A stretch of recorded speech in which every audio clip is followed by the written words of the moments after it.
우리 목사님과 인연은 그 전에 제가 가까이 근교 계실 때 부목사님으로 계셨는데 그 교회에서 간증을 한번 한 적이 있습니다.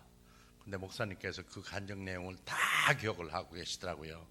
아, 목사님은 머리가 천재시구나 이런 생각을 했습니다. 또 목사님 머리만 좋은 게 아니라 얼굴도 잘생기셨잖아요. 그리고 눈도 잘생기시고 참 은혜 받은 교회구나라는 생각을 합니다. 그리고 또 내려오면서 그 장로님께서 쭉 교회 역사에 대해서 말씀을 해주셔서 작지만 굉장히 유구한 역사와 전통을 자랑하는 교회구나라는 생각을 했습니다. 제가 이렇게 귀한 자리에 귀한 시간을 정말 내서 이렇게 제 간증을 듣게 해주신 하나님께 무엇보다도 감사드립니다. 제가 이렇게 또박또박 걸어 나올 때 저는 건강하고 튼튼한 육체를 가진 사람으로 이렇게 보입니다. 그러나 저는 정말 그 어린 나이에 굉장한 고난과 시련을 겪었습니다. 괜찮아 보이는데 라고 이렇게 많이들 하십니다. 근데 이 얘기를 하면 놀래요. 제가 손이 하나 없습니다. 그러면 손 거기 있잖아. 그렇습니다. 있긴 있는데 이건 가짜 손입니다. 만든 손이에요. 요만큼이 23살 어린 나이에 군대에서 수류탄 폭발 사고로 손을 잃었어요. 제 꿈은 군인이 되는 거였습니다. 장군이 되는 거였죠. 그런데 정말 꽃도 피워보기 전에 육군 소위 때 장교 달자마자 이런 시련에 부딪혔습니다. 그때 엄청나게 살아있는 거에 대해서 저는 감사한 게 아니라 살아있는 거에 대해서 와우, 그때 수류탄과 함께 그냥 사라지지 왜 살았을까, 하나님께서 왜 살렸을까 이런 생각을 했습니다. 왜냐하면 지금부터 겪어야 할 그 23살 때였으니까 이제 평생 겪어야 할 고통과 시련을 생각하면 까마득했거든요. 우리 어머니는 애를 몇 명 낳냐면 무려 10명을 낳습니다. 저는 영문과 가가지고 우리 어머니 별명을 붙여줬습니다. 어머니는 사람이 아니옵니다. 프로덕션 머신입니다. 머신. 기계라고 그랬죠. 왜냐면 2년에 한 명씩 애를 낳는데 어려서 2명 죽고 8명이 꾸역꾸역 다 살아남았어요. 그때는 흉이 아니었어요. 옆집은 12명까지 낳았어요. 그러니까 그 지역은 다산하는 지역이었는데 그 학교를 일일이 일반 학교로 보낼 수가 없었어요. 그래서 공짜로 갈 수 있는 데를 보냈는데 제 얼굴이 이렇게 너부죽하고 목소리가 유난히 굵고 또 초등학교 때, 중학교 때, 고등학교 때 이 학생회장을 하는 거 보면 리더십이 있어 아주 탁월한 그 장교가 될 것이다, 유능한 장교가 될 것이다 이렇게 생각을 하고 군에 집어넣은 거죠. 그리고 자랑스럽게 육군 소위를 달았는데 우리 동네에서는 단군 이래 최초로 장교가 나왔답니다. 충청남도 청양, 그야말로 콩밭매는 아낙네야 그대로 노랫말대로 저를 낳고 거기에서 살았습니다. 그러니까 가진 것도 없고 그냥 건강 하나가 있었는데 건강을 오른손 잃으면서 잃게 된 거죠. 직업이 있었는데 직업도 잃었잖아요. 군인이었는데. 그러니까 꿈과 희망과 미래와 모든 걸 다 잃었어. 근데 엎친 데 겹친 격으로 오른손잡이였는데 오른손을 잃어버린 거예요. 그러니까 깜깜한데 얼마가 지났는지 모르는데 병원에서 눈 떠보니까 손이 하나가 없어.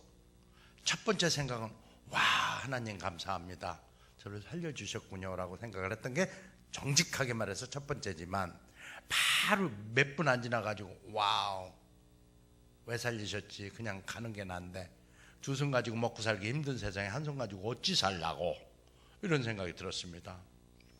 근데 이제 막 그때부터 괴로운 거예요. 근데 이렇게 밖을 쳐다보고 있는 부모님들을 보니까 막 근심이 가득한 거예요. 지금 생각하면 저는 정말 끔찍한 것 같아요. 만약에 내 아들이 손이 없어졌다, 23살 아들이라고 생각을 해보면 차라리 내 손 2개가 없는 게 낫지 내 아들이 손이 없다, 끔찍한 거죠. 근데 그 상태로 부모님들은 어찌할 바를 모르는 거야. 그래서 아우, 저 불쌍한 부모님들 참 어찌 하면 좋을꼬 이런 생각. 제가 불쌍한 게 아니라 부모님들이 불쌍했어요. 이거 어떻게 살지? 일어나긴 일어나야 되겠는데 근데 아무것도 없어. 근데 먹고 사는 것보다 더 큰 걱정거리가 하나 있었어요. 그건 뭐냐면 그때 당시 23살 때 그 24살만 되면 중2를 다는데 중2를 달면 월급이 조금 나오니까 그 군인 직업구에서 살 수가 있다고 판단돼서 끔찍히 사랑하는 여자친구와 결혼하기로 약속을 했어요. 말로. 사실은 초등학교 1학년 1반 때 만났어요. 얼마나 공부를 열심히 잘하고 예쁜지 쟤하고 결혼하면 정말 좋겠다라는 생각을 초등학교 때 했어요. 근데 그게 사춘기 들어올 고등학교 때까지도 그 생각이 변치 않았어요. 그래서 이제 그때부터 펜팔을 했습니다. 펜팔. 내가 특별히 너한테 잘못한 거 없으니 우리 사귀면 어떻겠냐 막 이렇게. 근데 저쪽에서도 오케이, 너같이 용기 있는 남자 괜찮다라고 해서 이제 펜팔을 주고받은 거예요. 고등학교 때 그랬으니까 고등학교 3학년 졸업하고 사관학교를 들어가 버렸으니 저는 실질적으로 연애할 시간이 없이 펜팔만 주고받다가 가서 주금, 연금, 여금 3금지대로 들어간 거죠. 그리고 요건 소유를 인관했으니 사실 연애다운 연애는 한 번도 해본 적 없이 저는 오른손을 잃고 괴로워하는 겁니다. 너무 보고 싶은 거야. 근데 연락할 수가 없어. 왜냐? 온몸이 붕대로 감긴 거야. 수류탄이 어디서 터졌냐면 멀리 던지려고 하는 이 순간 터져버린 거야. 1차 철모가 맞고 2차로 그 밑에 있는 파이바가 맞고 3차로 이 두피가 막은 거예요. 뇌에는 박히지 않은 거야. 뇌에 박혔으면 끝났는데. 정말 신비스럽죠? 상상해보면 수류탄이 이렇게 들어 올리는 여기서 터졌다고 가정하면 어떻게 되겠어? 제 몸은 산산조각 납니다. 공중분해 돼버려요. 그 여기까지 올렸을 때 터졌다고 해도 목이 잘려나가. 아니면 요 정도 각도에 터졌다고 해도 얼굴이 박살 나는데 한마디로 말 신의 각도로 터진 거야. 여기서 최대로 올려서 멀리 던지려고 하던 순간 터졌으니까 이게 단 하나도 내 얼굴 앞면에는 박히지 않은 거예요. 나중에 손이 없어졌는데 손 의수차니까 정상. 등이 아주 벌집이 돼버렸는데 응? 뭐 간을 뚫고 들어가나 폐를 뚫고 들어간 파편은 하나도 없어. 다 스친 거야. 기가 막힌 각도죠. 벌집은 됐는데 결정적으로 중상을 입지 않은 거예요. 그래서 살아난 거예요. 그리고 이제 고민에 빠지는데 어떻게 먹고 살까? 그리고 이 보고 싶은 이 여자를 어찌하면 좋으나? 연락할 수는 없고 그냥 괴로워하니까 정말 그 간호장교들이 불쌍했던 모양이야. 꽃도 못 펴고 불쌍하다. 간호장교들 이제 처녀들이니까 그 동정을 막 보내더라고요. 그러니까 어느 날 한번 물어봐요. 왜 그렇게 우울하세요? 그래서 사실은 보고 싶은 여자친구가 있는데 차마 연락할 수가 없습니다. 그러니까 아닙니다. 반드시 연락하셔야 됩니다. 이거 지금 이 사실도 모르고 있지 않습니까? 이렇게 드러누워 있고 온몸 그 화상 입은 사람 뚫뚫뚫뚫 감겨 있는 거를요. 그러니까 네, 연락하셔야 됩니다. 근데 그때 그 생각이었어. 어차피 헤어질 거 한번 만나고 헤어지자. 그리고 보고 싶은 사람 한번 만나고 헤어져야지. 그래서 만약에 손이 없어졌고 온몸 붕대로 뚫뚫 감겨서 화상 입은 놈처럼 누워있다 그러면 안 올지도 모른다는 생각에, 어린 생각에 이제 아프다는 얘기는 했는데 어디 손이 없어졌다는지 붕대 감았다 소리를 안 하고 연락을 합니다. 아무것도 모르는 이 사람은 한 달 전에 막 왔을 때 으스러지게 안아줬던 육군 소위가 그 육군 소위 견장찬 모습, 그 막 다이아몬드 광약으로 바짝바짝 닦아서 매달았던 그 모습만 생각하고 딱 병원에 왔는 거예요. 뭐 감기증 걸렸나 보다라고 생각. 근데 이게 뭐야? 기가 막힌잖아요. 여기만 뺏고, 저를 처음에 못 찾는 거야. 여기만 뺏고 남겨진 온몸이 다 붕대로 감겨 있는 모습. 거기다 손은 하나 없지. 그러니까 끔찍했던 거죠. 저를 눈 마주치자마자 그냥 우두거니가 되어서 그냥 서 있는 겁니다. 거기에는 장교병실에 몇 명 입원돼 있었어요. 소령도 대위도 중위도. 근데 그 사람들이 분위기가 싸니까 슬슬슬슬 밖에 나가주더라고요. 우리 둘만 남았습니다. 그렇게 보고 싶어 애달파했던 이 사람을 딱 마주치는 순간서부터 그 아무도 없을 때까지 단 한마디도 할 수 없었어요. 근데 가슴속에 너무너무 못 견디게 묻고 싶은 얘기가 있어요. 그는 뭐냐면 아직도 날 사랑하는지, 그리고 날 사랑해줘야 난 살 것 같은데 이걸 어찌하면 좋으냐. 물을 용기가 없어. 그리고 물어서 아무 소리 안 하면 어떡해. 이건 정말 큰일이잖아. 그리고 만약에 아니라고 하면 이건 더 큰일이잖아. 그냥 괴로워가지고 말을 못하고 계속 무거운 침묵이 흐릅니다. 그쪽도 한마디 못하고 저도 한마디 못하고 그러다가 한 30분 정도 지났을까 드디어 이제 제가 용기를 내서 물어봅니다. 더듬더듬 이 세상에서 가장 힘든 질문, 정말 용기가 필요했던 질문을 하지요. 저기 아직도 날 사랑해? 라고 정말 간절한 마음으로 물었어요. 드디어 몸이 움직이기 시작합니다. 단 한마디도 하지 않고 있던 이 사람이 움직이더니만 머리가 앞으로 두 번 크게 끄덕하는 거예요.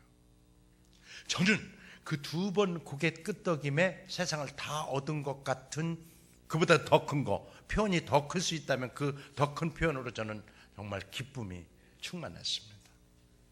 무섭지요. 그리고 저는 시간이 없습니다. 빨리 일어서야 된다. 그리고 그날 각오합니다. 내가 생명이 붙어 있는 한 내가 너 하나만큼은 이 세상에서 가장 행복한 사람으로 해줄게. 정말 내 이 각오는 변하지 않으리라. 그리고 막 저는 진짜 아주 비장한 각오를 하고 급히 일어서서 펜을 달라 그럽니다. 여기 닌겔 꽂은 손이야. 이쪽은 붕대로 뚫뚫 감겨있고 없어졌으니까. 그때부터 글씨 연습에 들어가요.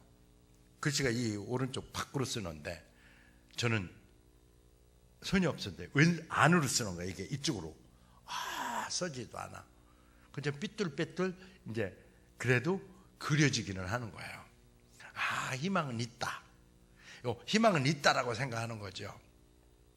그리고 글씨 연습만 해서 안 돼. 내 머리에 이상이 있는지도 몰라. 간호장교가 직설적으로 그랬거든요.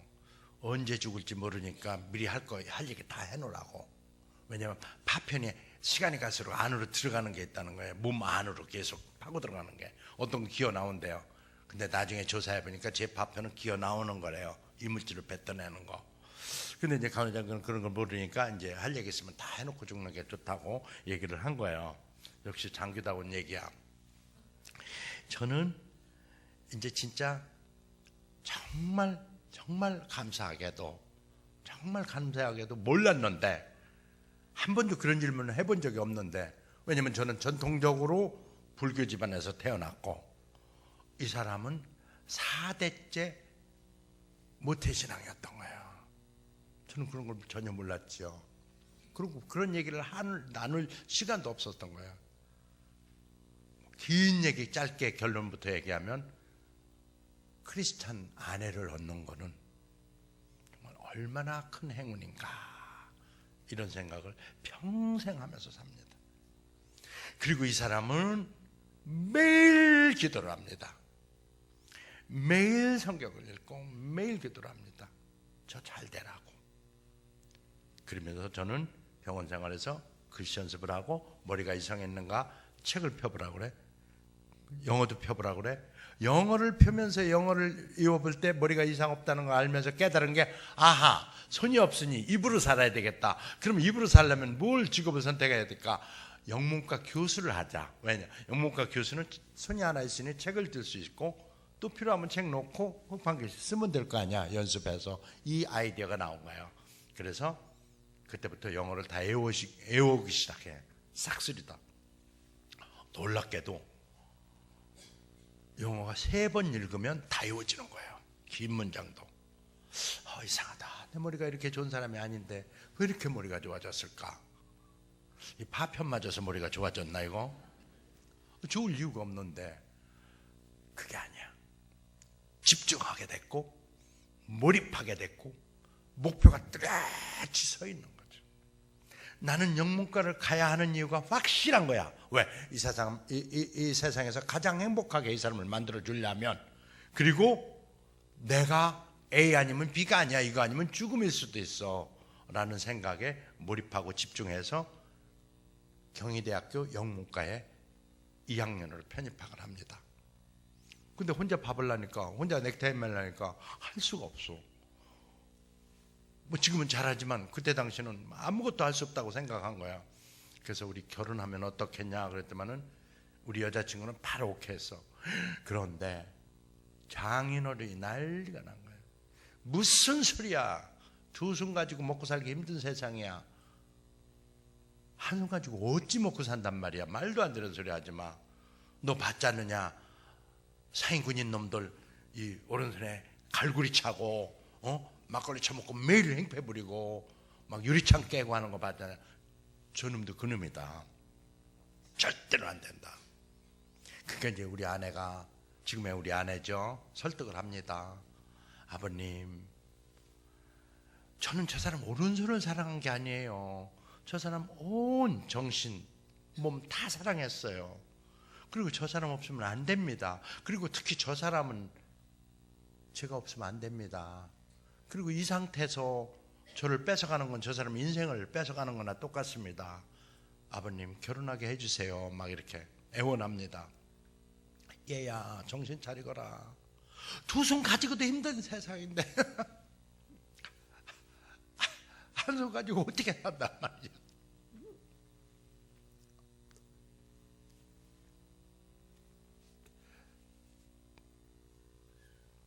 저는 딸을 낳아서, 이제 나중 얘기야, 딸을 낳아서 아버지 생각을 하게 됐어요.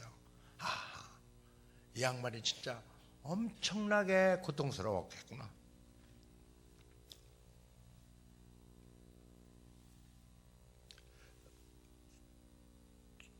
저 같은 아바타 3개를 합한 놈이 나타났는데 팔이 하나 없다. 제 딸을 줄까요? 저 못 줍니다. 그 정도로 나중에 딸 낳아서 생각해 보니까 고통스러웠던 거야. 그 아버님한테는. 그 이제 저는 이제 굉장히 서운했죠. 육군 소위를 달고 갔을 때는, 내년에 결혼한다고 이렇게 했을 때는 사윗감으로 생각했다가 이게 왜 이렇게 그 아버님이 변했나 이런 생각을 했는데, 나중에 딸을 낳아보니까 이거는 정말 상상도 못할 일이라는 걸 저는 알은 거죠. 그리고 이제 저는 학교에 참 영문과에 편입해가지고 아버님의 반대를 무릅쓰고 이 사람이 마지막 얘기를 합니다. 아버님, 좀 이런 얘기는 정말 있어서도 안 되고 있을 수도 없지만, 만약에 아버지가 교통사고로 오른손을 잃었다면 엄마가 아버지 곁을 떠나야 맞습니까? 라고 이렇게 물어봐요. 기분 나쁜 아버지는, 너는 예를 들어도 이렇게 싸가지 없이 예를 드냐? 네 애비 손 없으면 좋겠다. 그러니까 그때 당시 장인어른은 저는 안중에 없는 거예요. 무조건 딸 걱정이죠. 저는 그걸 알겠더라고요. 겨울이는 아버지가 잔인한 선택을 요구합니다. 너 저 손 없는 놈의 아내가 될래? 내 딸로 남을래? 저를 향해서 이 사람이 나와요. 자, 여러분이라면 어영부영 인생을 살 수 있을까요? 대충 포기할 수 있을까요? 못합니다. 사랑에 빚진 자지요. 저는 그때부터 정말 열심히 합니다. 모든 걸 열심히 합니다. 하늘이 감동할 때까지 열심히 합니다. 와, 놀라운 게 있어요. 하늘이 감동할 때까지 열심히 한다? 이게 중요한 거예요. 저는 안 된다는 얘기를 그때부터 한 번도 하지 않아요. 무엇인 다 된다. 손이 한 개냐, 두 개냐, 세 개냐, 네 개냐, 덩어리가 한 서너 개 더 달렸다고 해서 손 개수가 뭐가 중요하냐. 지금부터 하는 건 네 멘탈이다, 마음이다 라고 해서 영문 가서 정말 졸업을 합니다. 근데 대학교 2학년 때 결혼을 강행을 하는데 문제가 또 생겼어. 덜커덕 아기가 생긴 거예요. 아주 거지 같은 방이야. 국가유공자라고 50만 원 일시보상금 나오고 2만 5천 원 그 월 보상금 나온 걸로 새방살이를 하는데 그 속에서 아기를 가진 거예요. 아기 띄자. 우리도 먹고 살기 힘든데 아기까지 어떻게. 집사람이 막 버럭 화를 내면서 지금 무슨 소리를 하는 거냐. 얘가 얼마나 소중한 애인데 얘를 띄자 그러냐. 당신 나쁜 사람이라고. 당신 말대로 1초만 수리탄이 늦게 올렸어. 얘는 태어나지 못할 소중한 애인데 감사하는 마음으로 낳자라고 얘기를 해요. 그렇게 감사는 안 했지만 낳았어요. 저는 이제 먹고 사는 게 항상 걱정이니까. 근데 1년 뒤에 세상에 애 몸조리하고 얼마 되지도 않은 상태에서 애를 또 가진 거야. 야, 이 기세를 보면 또 10명 날 것 같아. 그래갖고 빨리 못 나게 조치를 해버렸어요. 그리고 대학교 졸업하기 전에 애 둘을 가진 가장이 된 거야. 취업도 안 됐는데, 영문과 교수도 안 됐는데. 그러니까 교수의 꿈은 또 사라진 거야. 그래서 취업을 하기로 결심합니다. 근데 저는요 정말 착하게 입사 지원서에 보면 국가유공자 우대, 뭐 국가유공자 가점 뭐 이런 소리 써놨더라고요. 취업 걱정은 하지도 않았습니다. 제 점수에다가 가점을 해버리면 점수가 남을 텐데 그거 걱정했어요. 아니야, 거짓말이야. 모르겠어. 국가유공자 자녀들은 혜택을 주는지 모르나 본인 손 하나 없는 놈 너는 안 뽑겠다는 거예요. 여기저기 다 떨어집니다. 오, 이거 진짜 큰일이구나 싶더라고요. 그동안에 행복했습니다.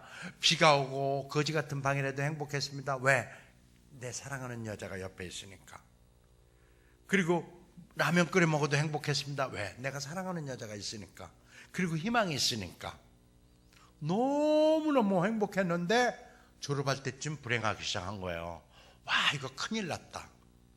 여기저기 다 떨어지고 영문과는 취직이 그때 빨리 됐어요. 근데 다 취직이 완료된 상태인데 저만 취직이 안 돼서 아이디어를 냈어요. 아하, 이러지 말고 손이 있는지 없는지 얘기를 안 하면 사람들은 모르더라. 근데 뭐 굳이 손 없다 소리를 해가지고 떨어지냐. 그냥 세상을 속이지. 또박또박 들어가고 무릎에 두 손 놓고 인터뷰하고 합격하고 그냥 회사 다니지. 회사 다니다가 아, 저놈이 알고 보니까 왼손잡이가 아니라 손이 없는 놈이래 라고 들켰다 손쳐. 뭐 지들이 어떡할 건데. 또 세상을 속일 것도 없어. 물어보지 않아서 대답 안 했을 뿐이야. 하하, 이 생각을 왜 못했을까 싶어가지고 그때부터 손 얘기는 일체 빼고 그냥 면접 봐. 근데 마침 애경그룹에서 연락이 왔어요. 영문과 한 명 보내달라고. 근데 영문과 갈 사람이 없어. 왜? 취직 다 됐기 때문에. 취직 못된 제가 이제 가서 영문과 이제 그거 국가유공자 뭐 손 없다 이런 소리 싹 빼고 가는 거야. 뭐 기원출하지. 양복 쫙 빼 입었지. 넥타이 딱 좋은 걸로 제일 좋은 걸로 맸지. 거기다가 뭐 머리도 이렇게 딱 뭐 기름 발라서 이렇게 어떻게 해봤지. 아무도 몰라. 그리고 무릎 딱 손 올려놓으니까 전혀 몰라.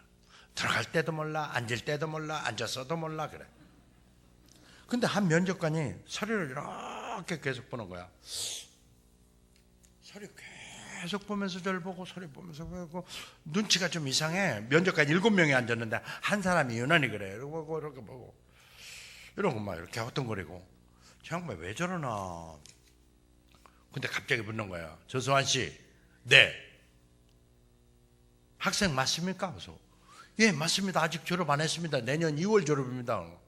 근데 이상한 게 애가 둘이나 되네. 아뿔싸. 내가 가족란은 속일 수가 없어서 그걸 다 쓴 거야. 자완, 자투 뭐 이렇게. 이걸 보고 뭐 이거 학생놈이 뭐 애가 2명이나 되냐 이거죠. 근데 갑자기 질문하는데 나 그거 면접 준비 그건 안 해갔거든. 근데 갑자기 질문하는데 이게 대답이 궁색한 거야.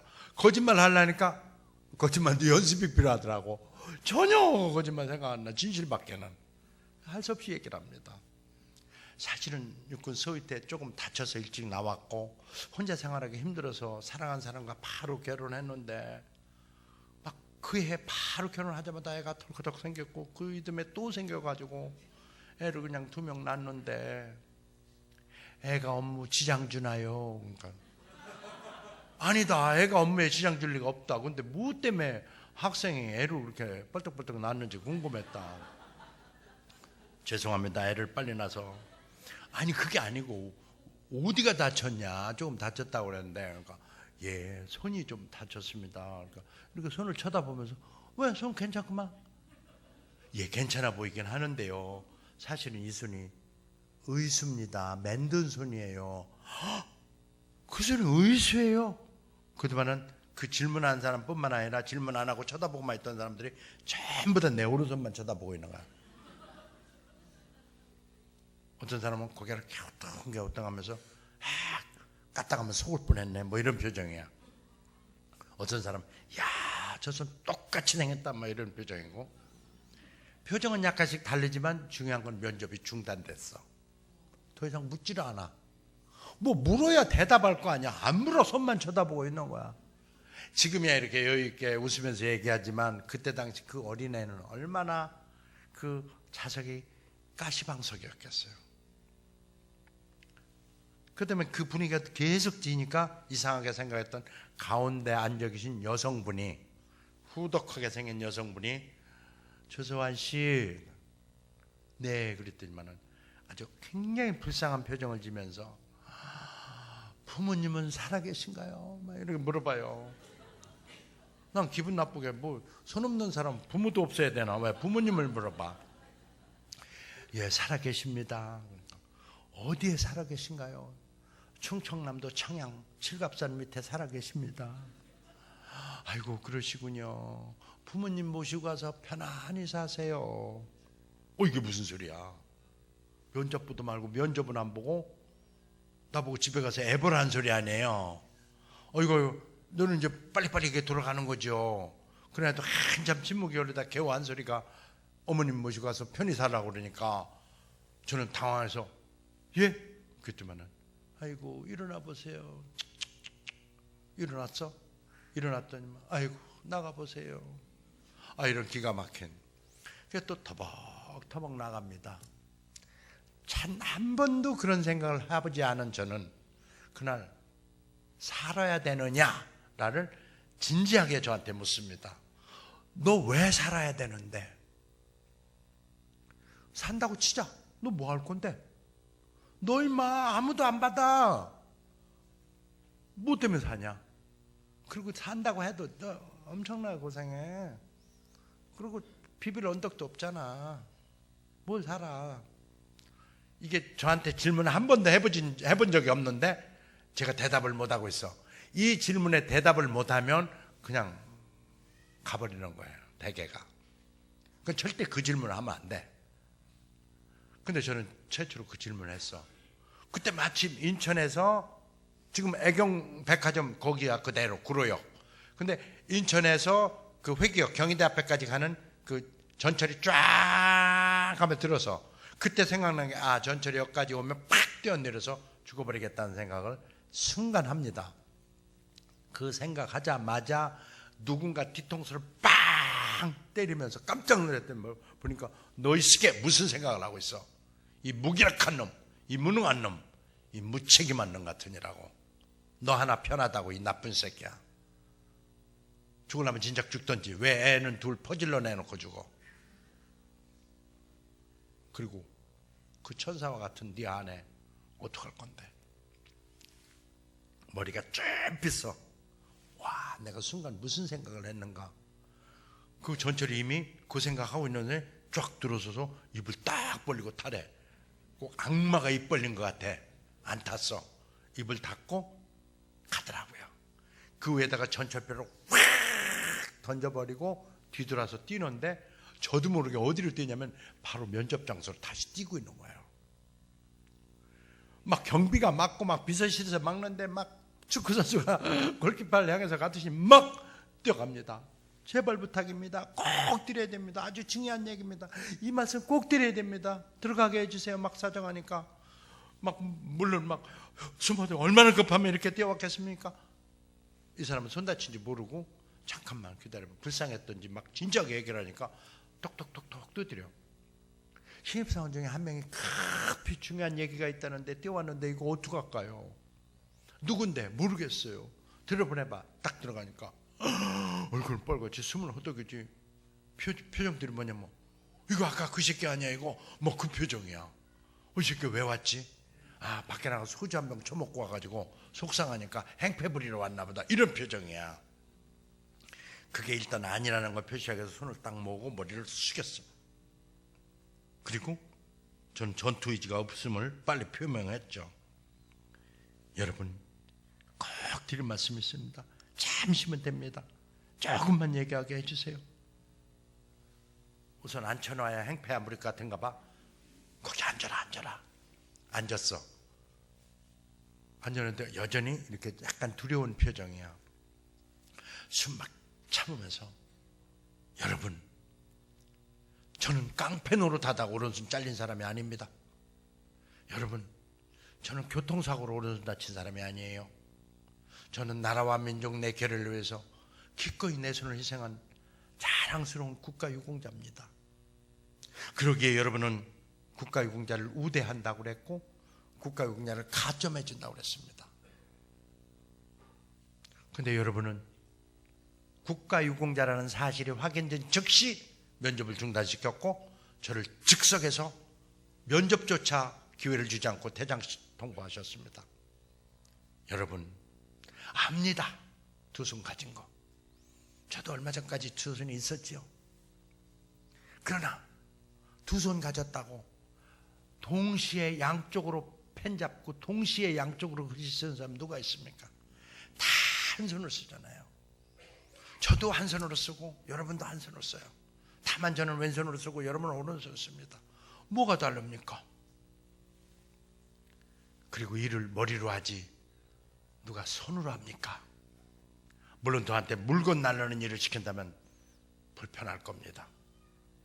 그러나 물건 날르는 일이 아니라 머리 쓰는 일이라면 여기 앉아 계신 면접관 여러분들이 저보다 IQ가 더 높습니까? 왜 기회조차도 주지 않은 상태에서 오른손 불편하다는 이유로 이렇게 저를 냉대합니까? 만약에 여러분 자식이 여기 와서 저 상태가 돼서 서 있을 때도 여러분 자식인데도 면접보다 말고 퇴장 통보를 할 수 있을까요? 아니 내 새끼한테는 그러지 못하지라고 말씀하고 계십니까? 그렇다면 여러분들은 정말 불공평한 행동을 하신 겁니다. 그러나 여러분 걱정하지 마세요. 저는 여러분한테 합격시켜달라고 애원하기 위해서 다시 들어온 것은 아닙니다. 다만 저같이 불쌍한 사람, 저같이 상처 입은 사람, 그리고 저처럼 아파하는 사람이 오면 제발 이런 식으로 대하지 마시고 좀 따뜻하게 감쌀 수 없을까요? 죄송합니다. 오늘 술 안 피워서. 그리고 인사를 하고 이제 나가. 내가 이렇게 얘기하는 동안 한마디도 뭐 누가 말 묻거나 그러지도 않아. 처음에는 이렇게 똑바로 쳐다보다가 차차차차 고개 숙여가지고 이렇게 못 쳐다볼 정도로 이렇게 미안해하고 있어. 그래서 이제 나가면서 저도 이제 속으로 그렇게 하고 있는데 누군가 갑자기 뒤에서 내 귀를 의심하는 소리가 들어. 여성 목소리인데 잠깐만요. 뒤돌아서 보니까 아까 그 원만하게 생긴 나 퇴장 통보했던 그 분이 날 불러. 그분이 누군가 봤더니만 애경그룹의 오너 장영신 회장님이셨어요. 전 여자가 회장인 줄 모르고 갔어. 불러. 다시 앉아보세요. 앉았어요. 아까 무슨 과 나오셨다고 그랬어요? 그래서 예, 저는 영문과 나왔습니다. 그랬더니만은 그러면 영어도 잘 하시겠네요. 그래서 뭐 조금 그랬더니만은 아주 엉뚱한 제안을 하는 거야. 그러면 지금까지 쭉 하신 얘기 있잖아요. 그래서 네. 그 영어로 해보세요. 큰일 났어. 나도 화나서 막 쏴붙인 얘기라도 내가 무슨 얘기했는지 기억도 안 나. 근데 이걸 영어로 하라는 거야. 그래서 영어로 할까 말까 막 이렇게 하는데 아까 뒤통수를 빵 때리고 무책임한 놈이라고 얘기했던 그분이 서하나, 네, 영어로 말해. 어차피 영어로 말해도 걔들은 못 알아듣는다. 아뿔싸. 기가 막힌 순간에 기가 막힌 아이디어가 떠올랐어.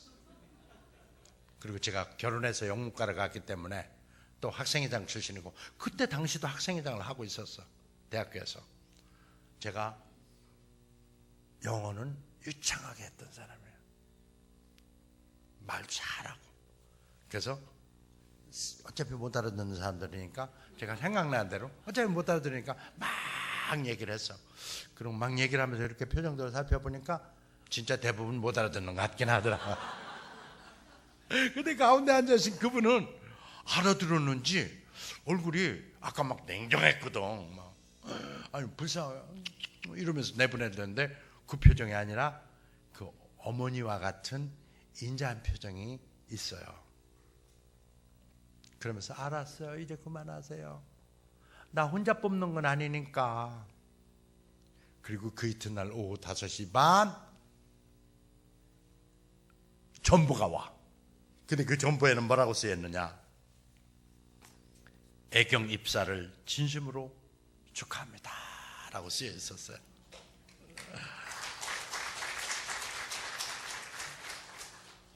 감사합니다. 우리가 여기서 얻을 수 있는 교훈, 절대로 포기하지 마라. 안 될 것 같아도, 아니 안 됐어도 가서 한 번 더 들이대라.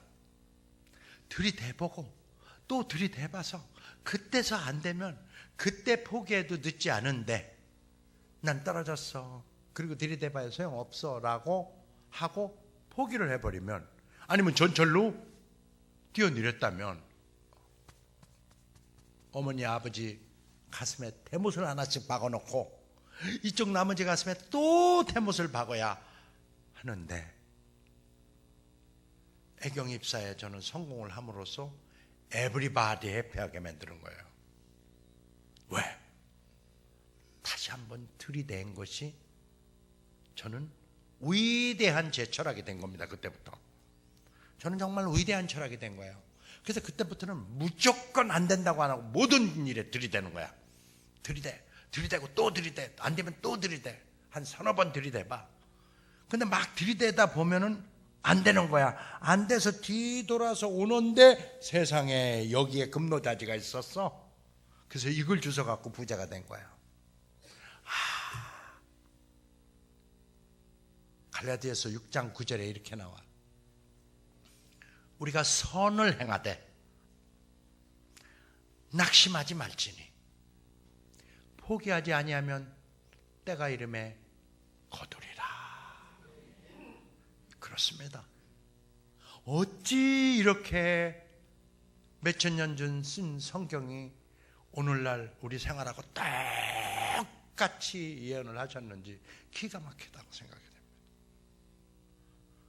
그래서 저는 우리 직원들한테도 나중에 높이 됐을 때 어느 대학 출신을 안 봅니다. 이 세상에서 가장 좋은 대학은 들이대다. 들이대학 이상 가는 대학은 없다. 그래서 그것만 봅니다. 요놈이 들이대 출신인가? 들이대 출신이면 틀림없이 봅니다. 저한 나름대로 들이대 기준이 있어요. 컨비니언스 스토어 24시에서 근무한다고 치죠. 들이대 출신들은 어떻게 일을 하느냐면 손님이 오는 대로 달라는 대로 물건을 주고 시급받는 게 들이대 출신이 아니에요. 들이대 출신은 이렇게 합니다. 몇 시에 어떤 손님이 많이 오고, 또 음료수는 몇 시에 어떤 음료가 가장 많이 팔리고, 빵은 어떤 종류가 오니까 분석을 합니다. 기록을 하면서 그걸 나중에 집에 가지고 가서 브랜드 파워가 이게 좋고, 또 또 음료수는 젊은 애들이 이게 되고 또 1시 넘어서는 젊은 애들이 이렇게 찾고 새벽에는 술 먹은 놈들이 오고 뭐 이걸 다 분석을 하는 거야. 손님 형태를. 이거는요 시급받는 거 100배 이상 얻어가는 게 있는 거예요. 똑같은 시급은 받지만 그런 애들을 뽑아요. 도대체 어디 가서 맨 땅에 헤딩해서 알바를 했고 이런 애들 거의 틀림없습니다. 100%야. 서울대, 연대, 고대 아니더라고요. 저도 그렇습니다. 제가 부사장 될 때 저는 손도 하나 없고 경희대 나오고 철갑산 콩밥면은 안악내 밑에 태어났는데 스탠포드 박사도 부사장이 안 됐어요. 서울대 박사 안 됐죠. 손 하나 없는 최악의 상태. 제가 딱 한 명 부사장이 될 때 부사장이 됩니다. 왜 그랬을까요? 다른 사람은 안 되는 이유를 다 써내고 이래서 안 됩니다라고 얘기합니다. 머리 기가 막히게 좋아요. 질서정연하게 논리정연하게 안 되는 이유를 써요. 근데 저는 108번뇌를 가진 안 되는 108가지의 그 핑계를 다 눌러버리고 딱 하나 가능성 있는 이유 하나만 가지고 나머지를 다 불도저로 밀고 나가버려요. 누가 이기게요? 스탠포드 박사가 이기지 않습니다. 드리대 출신이 이기더라고요. 그래서 저는 군대에서 못 딴 별을 만 35살에 회사에 중역이 됩니다. 일을 얼마나 열심히 했게요. 여보 40살까지는 나 기다리지 마. 그 대신에 40살 이전에 당신을 경제적으로 육체적으로 심리적으로 모든 면에 안정시켜줄게 라고 하고 35살에 중역이 돼서 그 안에 아파트도 사주고 이사가 됐으니까 다른 사람보다 봉급을 3배를 더 받아 연봉을.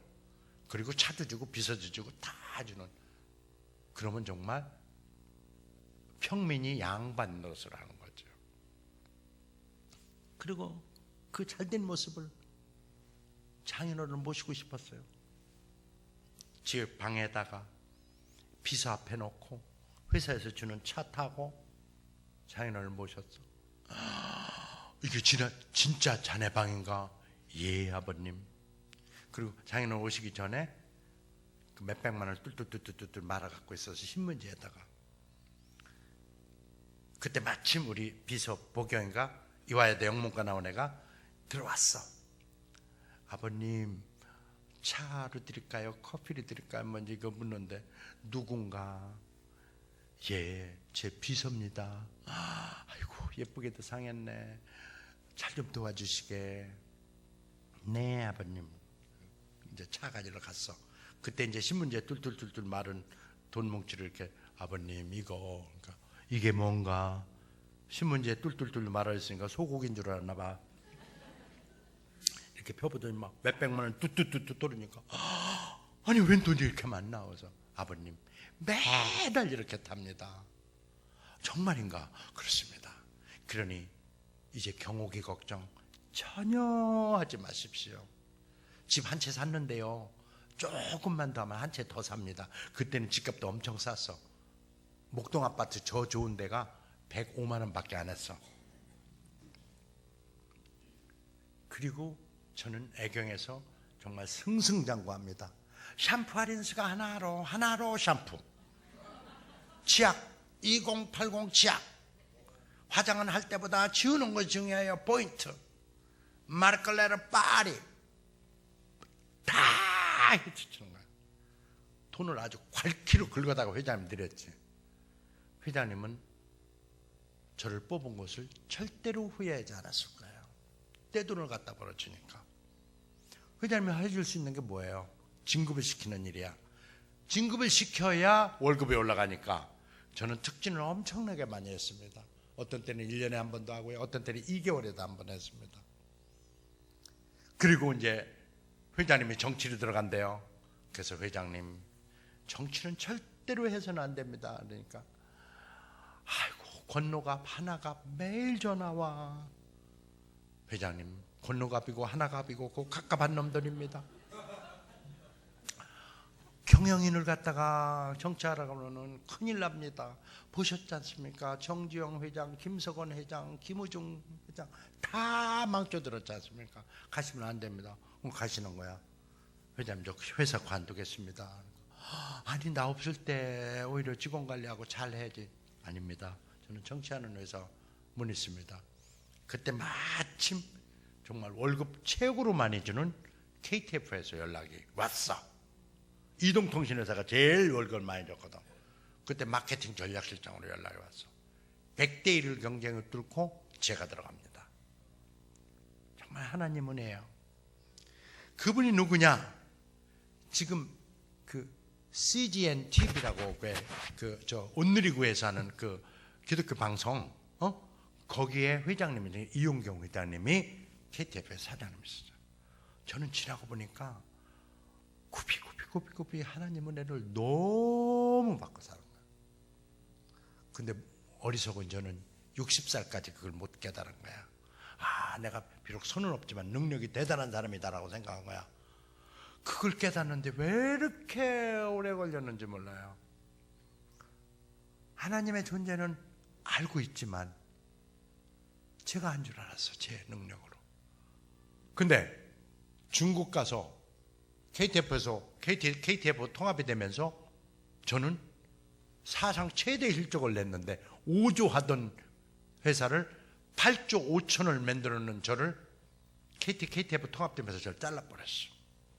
갑자기 연극 무대가 아무리 화려해도 연극이 끝난다고 제 시대는 끝난 거야. 그래가지고 어디로 가냐면 중국으로 넘어가 맨땅에 헤딩한 거야. 그때 가서 정말 아주 속된 말로 개고생을 했어. KTF 좋잖아요. 부르면 다 머리 좋은 애들이야. 일시키기 좋지. 모티베이터 노릇만 하면 돼. 그리고 저는 목표 한 번만 세우면은 반드시 달성하는 근성을 가진 사람이야. 그래서 제 책 제목이 모티베이터 근성이에요. 2권 썼는데.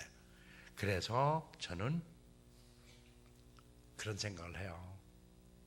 우리는 정말 언제 어디 가든 하나님의 은혜를 받고 살면서도 그걸 감사할 줄 모르고 사는 거예요.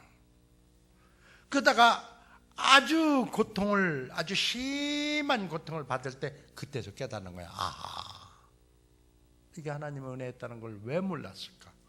중국에 갔는데요, 사업을 하러 갔어요. 나는 마케팅 전문가야. 나는 태어나서 벌써 대한민국의 최고 1인자의 마케팅에 이런 식으로 해서 막 텔레비전 막 나오고 막 강연백두씨 1위 출연하지. 아침마당 나오지. 뭐 오라는데 하나님 애 사람들 여기에 나오지. 뭐 새롭게 하소서 뭐 여기 나오지. 뭐 이런 웬간한 기도 방송 다 나오고 뭐 방송 다 나오니까 저한테 슬쩍 뭐가 들어갔어? 5만이 들어간 거야. 근데 중국 가서 깨닫게 해주신 거야. 가보니까 앞이 하나도 안 보여. 가긴 가야 되겠는데 보여야 가지. 안 보여. 너무너무 어두운 생활이에요. 중국말도 모르지. 사람도 없지. 제품도 없지. 이래서 또 한 번 자살을 생각합니다. 난 돌아올 수도 없어. 돌아오려니까 이거 마케팅 전문가라며, 아시아 태평양 마케팅 포럼 회장이라며, 뭐 대한민국의 1인자라며, 마케팅 개뿔 1인자는 중국 가가지고 망하고 온 새끼가 뭐 이런 생각하니까 막 그게 쟁쟁쟁쟁 해가지고 오지도 못해. 가지도 못하고 오지도 못하고 막 고통스러운 거야. 근데 이제 그 고통을 보고 막 집사람이 운전면허도 없고 중국의 한인구에 가려면 막 거긴 또 새벽 4시 반이야. 25분을 그 캄캄한 겨울에 걸어가야 돼. 25분을. 근데 막 그 무서운 지역에서 25분을 이 사람이 일어나가지고 새벽교회 간다고 하는 거예요. 저는 그때까지도 새벽교회를 한 번도 나가본 적이 없어요. 근데 부시럭대니까 잠을 깨. 그러다가 이 사람 돌아올 때까지 계속 잠 못 자고 불안쳐져 하고 있는 거야. 그러다 며칠 지나다가 며칠 걷다 보니까 이거 못 견디겠어. 어차피 그날에도 고통 때문에 잠도 못 자는데 거기다가 새벽에 또 잠들만 하면 이 사람 부시럭대가지고 또 못 깨. 그래서 안 되겠다 싶어가지고 이제 이 사람 보호하기 위해서 새벽교회를 나갑니다. 그날 잊어버리도 않아. 요한복음 15장 뭐라고 그랬어요? 나는 포도나무요 너희는 가지이니 내가 너 안에 네가 내 안에 있으면 이 사람은 많은 열매를 맺나니 네가 나를 떠나서는 아무것도 할 수 없느니라. 그렇습니다. 저는 그 목사님 설교하는데 막 제가 막 콧물 흘리고 막 울고 있는 거야. 제 자신을 보고 제가 깜짝 놀래. 아니 천하의 조수하니까 울고 있네. 난 교회에서 그 전까지만 해도 교회에서 우는 사람 저거 맛이 같다 그랬거든. 저거 죄 많이 졌나 보다 이제 이런 생각을 했어요. 근데 내가 울고 있는 거야. 거기서 깨달았죠. 네가 나를 떠나서는 아무것도 할 수 없다는 걸. 그 고통을 주면서 깨달으신 걸, 깨닫게 만드신 거예요. 근데 어느 날 집사람이 이런 얘기를 해요. 여보, 중국에서 살아나오고 싶지. 나 진짜 도저히 못 견디겠다 여보. 그랬더만은 당신 나 중국 데려올 때 맨 땅에 헤딩 그랬잖아. 그랬지. 그랬더만은 이마를 이렇게 보면서 근데 당신 이마에는 기스조차도 안 났어. 근데 이 소리가 저는 경영학 박사란 말이에요. 경영학 박사인데 그것도 오래전에 했던 박사인데 이 경영학 근처도 한 사람이 그 소리 하는데 최소한 내 귀에 그날 하나님 음성으로 들렸어. 하나님이 이 사람을 통해서 나한테 전해지는 음성으로 들린 거야. 네가 뭘 했다고 그러느냐. 처음부터 다시 해. 급해서 들으면 너 전문가 아니야. 그러면서 집사람이 그러는 거야. 기도 해본 적 없지. 진지하게 해서 창피한 얘기지만 안 했거든. 기도하시오. 도와주시오. 뭐 좀 쉬어. 그러지 말고 기도는 구체적으로 해야 돼. 엄마는 아기가 왜 우는지를 알아. 기저귀가 알아야 될 때, 밥 먹을 때. 근데 하나님도 당신은 하나님 볼 때는 베이비야, 베이비. 그러니 기도를 틀림없이 줄여들 거니까 구체적인 목표를 설정하고 기도를 하래. 그래서 100만 RMB 판매해달라고 그러죠. 100만 RMB 지금 생각하면 우스운 돈이야. 근데 그때 당시에는 100만 RMB만 달성하면 소원이 없을 것 같아. 하나님 아버지 100만 RMB만 부탁합니다. 제발 부탁합니다. 저 좀 도와주세요. 정말 그동안 잘못했습니다. 죄와 허물을 용서해 주세요. 또 와이프가 이렇게 적어서 주더라고. 좀 아침에는 주기도문, 저녁에는 또 시편 23장 뭐 이렇게 해서 몇 가지 하라고 그래. 그래서 그 기도문 3종 세트가 있어. 그걸 이제 매일 하루에 10번씩 하는 거야. 와, 근데 신비스럽게요. 100만 RMB가 달성이 된 거예요. 그래서 이제 내 기도 진짜 당신 말대로 기도해주네. 그래서 이제 목표를 크게 잡았어요. 과감하게 잡자. 하나님을 실험해보자. 막 이런 식으로. 그리고 300만 RMB로 건너뛰어가지고 기도를 한 거야. 와우, 350이 달성하게 됐어. 기가 막 저도 놀라는 거야. 그거 보면서도 놀라는 거야. 그리고 이 새끼들 다 집합해. 너희들 이거 3종 세트 매일 10번씩 기도해. 그 다음에 너희들 월급 올려 받고 싶으면 오케이? 전부 크리스찬이 되거라. 그때부터 저는 이제 전도하기 시작하는 거예요. 근데 어느 날 영업이사가 막 와가지고 막 이래. 얘가 풀이 죽어 있으면 안 되는데 막 생기게 막아야 돼. 너 왜 그래? 그러니까 죽겠습니다. 왜? 우리 애가요 초등학교 5학년인데요 밤이면 되면 나가네. 5층에 사는데 근데 그 엘리베이터도 아니고 낭떠러지로 5층에서 내리면 그냥 죽어. 그게 뭐냐면 그 무슨 병이나 목류병 이런 걸 걸린 거야. 그래가지고 잠 못 자고 부부가 그런다는 거예요. 근데 저도 모르게 그런 거야. 너 교회 다니냐? 그러니까 아니요. 와이프는 아니요. 너 내 말 믿을래? 그러니까 병만 낫게 해준다면 믿겠습니다. 별의별 병원 다녀도 안 낫습니다. 그래서 제가 그런 얘기예요. 너 내가 믿으라고 그랬잖아. 안 믿었고 있구나. 그러면은 이번 일요일 날 무조건 그 청도 한인교회 가서 목사님한테 안수를 해달라고 그래. 안수란 뭐냐면은 얘 머리에 손을 얹고 기도를 해주시는 거야.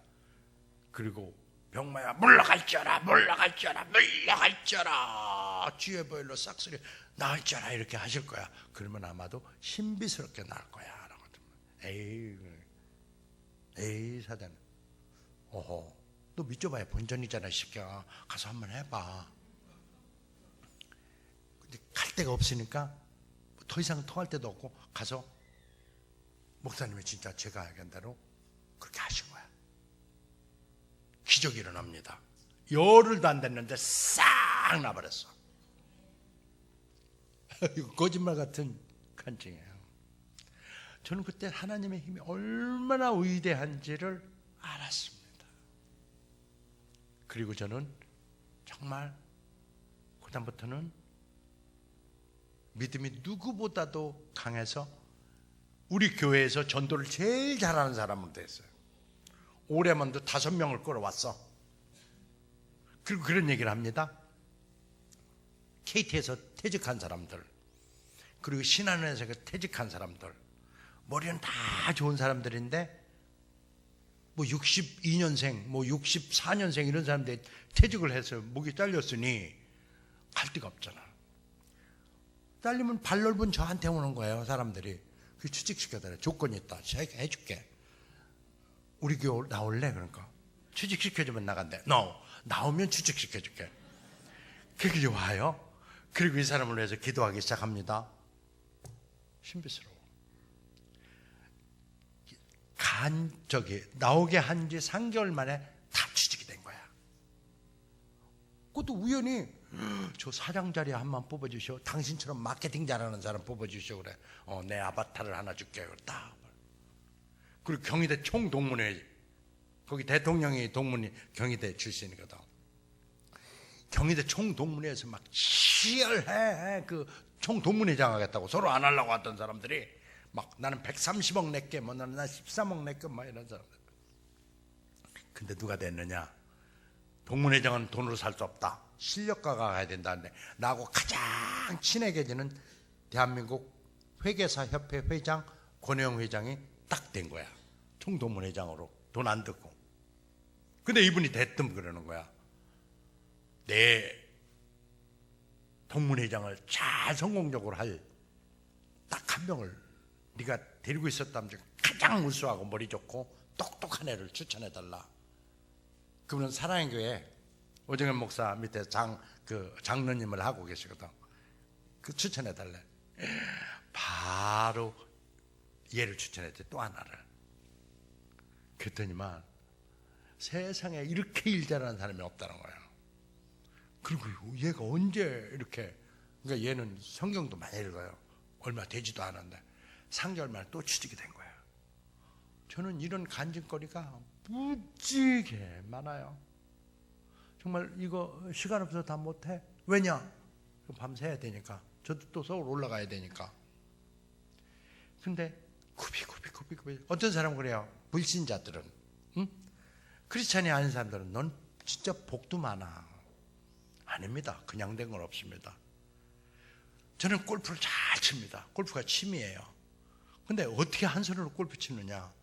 골프채를 안 잡았으면 칠 수 있을까요? 그래, 골프채를 잡았다고 그냥 쳐질까요? 두 손 가지고도 힘든 골프가. 연습을 얼마나 했겠습니까?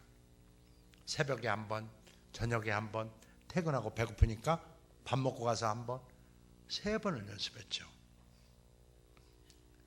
운전 한 손으로 절대로 안 된다는 거야. 왜 안 돼? 한 손으로 오토매틱인데 이렇게 쭉 밀고 그다음부터 바퀴만 하면 되는데 발이 멀쩡한데. 운전을 해가지고 면허를 땄어요. 그래갖고 이제 큰 집에서 제사 지낸다고. 저는 집사람하고 제사 안 지내지만 오긴 오라는 거야. 그냥 갔어요. 가끔은 싸움도 했어. 근데 싸움할 필요가 없을 것 같다고. 그냥 이렇게 목례만 하면 되겠는데 뭐. 그 이제 큰 집을 가는데 우리 집사람하고 애들은 안 타요. 왜? 그러니까 죽으려면 혼자 죽어야지. 그 일가족이 몰살할 수는 없지 않냐. 이게 내 운전 실력을 못 믿는 거야. 그래갖고 저는 이제 혼자 가서 지금까지 단 한 번도 사고가 없어요. 안 된다. 그러지 않다. 다 되는데 우리한테 무서운 질병이 있어. 안 된다고 결론 내는 거야. 그러다 보면 사람들은 또 질문해. 당신은요, 머리가 엄청 좋은가 봐요. 아닙니다. IQ를 여러 번 테스트 해봤어요. 보통 사람이거나 보통 사람보다 IQ가 약간 덜 하거나 이 정도예요. 근데 왜 그런 아이디어를 냈을까? 라고 묻는다면 집중했다는 거죠. 몰입했다는 거죠. 그리고 애경의 장영신 회장 입장에서 생각을 한 거예요. 그러니까 크게 보고 넓게 보고 역발상이 이루어진 거예요. 다른 사람들 치지염, 치은염, 잇몸질환, 미백효과, 충치예방, 페리오 토탈 이렇게 광고할 때 저건 아무도 안 믿을 거다라고 생각해서 좋다 소리 단 한마디도 않고 2080 치약, 치약 2080, 2080 치약, 치약 2080. 2080 무슨 뜻이야? 20개의 치약은 80세까지 지켜져야 합니다. 좋다 소리 단 한마디도 않고 역발상을 합니다. 근데 소비자들은 뭐야? 치지염, 치은염, 잇몸질환, 미백효과, 충치예방, 고치제거 이렇게 막 좋다고 했는데 무슨 얘기인지 전혀 기억이 안 나. 근데 2080 치약, 치약 2080, 2080 치약 15초 내내 그거 기억나. 그 치약사로 가서 어쩐 얘기 본 거 이거 집어가는 거야. 즉 우리는 아이디어가 별거 아니야. 본질에 입각해서 일을 처리하면 거기에 노다지가 나온다는 거예요. 2080 치약은 1998년 IMF 때 나와가지고 치약을 싹 다 눌러버려요. 하나로는 어땠느냐? 샴푸와 린스가 하나로 럭키 랑데비 샴푸, 저쪽은 샴푸와 린스가 하나로 아모레 투웨이 샴푸. 저는 나중에 1년 뒤에 나와가지고 샴푸와 린스가 하나로 샴푸 그랬지. 이쪽 광고 보고 내 거 집어가고 저쪽 광고 내 거 집어가고 내 광고 보고 내 거 집어가고 6개월 만에 1등 브랜드 만들어. 회장이 볼 때 제가 이쁠까요? 안 예쁠까요? 잘생긴 것도 사실이지만 예뻤을 것이다. 왜냐? 내 돈을 벌어다 주니까. 즉 IQ가 일하는 게 아니고 손이 일하는 게 아니에요. 손이 2개냐 3개냐. 손이 덩어리 한 2개 정도 더 달렸다고 쳐봐봐. 잠잘 때 불편하게만 해요. 뛰었다 박았다도 할 수 없고. 저는 이 손이 아주 편리해요. 웬간하게 이 손을 때려갖고는 아프지도 않아. 겨울에 춥지도 손시럽지도 않아. 장갑 끼는 이거 낄 필요가 없어. 손 안 시려워. 아무 불편 없어. 즉 우리는 약점을 극복하려 들으면 2등 간다. 극복해도 2등 간다. 근데 강점을 살리면 바로 1등 간다. 하나님은 누구에게나 다 강점을 주셨어요. 우리는 그 강점을 살려야 돼. 약점 여기에 집착하지 마. 의수 이거 뭐 누구 죽으면 빨리 저 사람 손 떼다가 붙여가지고 수술하면 안 될까 이런 생각할 필요 없어. 그냥 살아. 뭐 손 이제 달아갖고 뭐 꼬물락거리고 뭐 또 무슨 뭐 전자의수가 있다는데 움직인다는데 뭐 그런 거 하고 그 신경 쓰는 자체가 이미 시간 낭비야.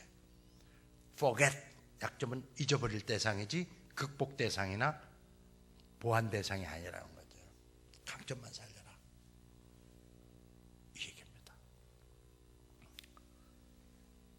갈라디아서 6장 9절 우리가 선을 행하되 낙심하지 말지니 포기하지 아니하면 때가 이름에 거두리라. 나는 포도나무요 너희는 가지이니 네가 나를 떠나서는 아무것도 할 수 없느니라. 폭풍아 잠자거라 명령하시니 바다가 잠잠해졌어. 우리한테 최고로 행복하게 사는 비결. 크리스찬들은 다 행복한 이유가 있어요. 그는 왜 그럴까요? 라고 살펴보면 감사하면서 사는 거야. 감사한 마음으로. 감사하면서. 저는요 우리 목사님께서 제가 2팔이 있었으면 여기 안 불렀을 거예요. 한 팔이 있기 때문에 이 밤에 여기를 부른 거예요. 그런 이 한 팔이 없는 거는 저한테는 이제는 약점이 아니라 강점이 된 거예요. 얼마나 감사한지 몰라요. 교회에서 예배드리고 주일날 월요일에는요 현대차 그룹의 간부들 모고 또 리더십 특강을 합니다. 얼마나 감사한지 몰라요. 저는 예전에는 몰랐습니다. 강의가 제가 주업이 될 줄은. 정말 은혜이죠. 제 친구들 다 놀아요. 저는 아직도 생생해요. 머리 쉬지도 않아요. 지금 보시다시피 얼굴에 주름살도 하나 없어요. 친구들은 그럽니다. 또 왜 그런지 아냐? 몰라. 파편 맞아서 그래. 저는 예전에는 몰랐어요. 파편 효과가 이렇게 좋은지를. 감사합니다. 은혜입니다. 우리 목사님 이런 좋은 기회를 주셔서 정말 감사드립니다. 여러분 건승하시고 늘 주 안에서 행복하시기 기도드립니다. 감사합니다.